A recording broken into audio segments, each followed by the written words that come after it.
I got some requests to do a part 2 about Rosslyn Chapel, and if you didn't see my first video, go and check it out. There are so many stories and mysteries having to do with the chapel, but you guys asked specifically about the jealousy and murder between the stonemasons that happened.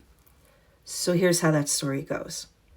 The chapel was built in Scotland in 1446, and the founder, Sir William St. Clair, asked the master mason to carve a pillar like no one had ever seen before.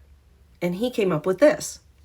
Beautiful, yeah, but when Sir William saw it, he just didn't feel it was something extraordinary, so he sent the master mason out to travel to see other chapels and castles in Europe for inspiration.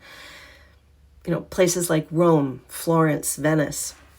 Well, while he was gone, his 14-year-old apprentice had a dream about carving a pillar. And when he told Sir William about it, he was so super religious that, seeing this from a sign of God, he told the boy, go ahead and carve it. And this was the result.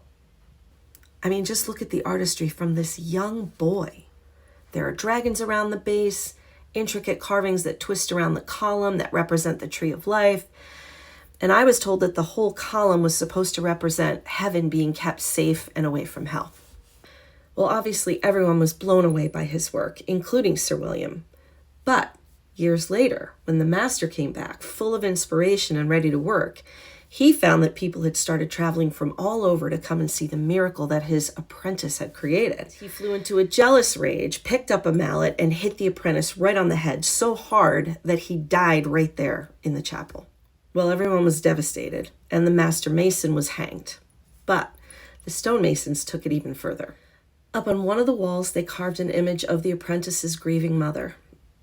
And on one corner, they carved the apprentice's face. You can see they even included a gash where he'd been hit on the head. But to make sure that the master mason would have to face what he'd done, they also carved his face on the opposite corner of the apprentice, facing the apprentice's column that far surpassed his own work forever.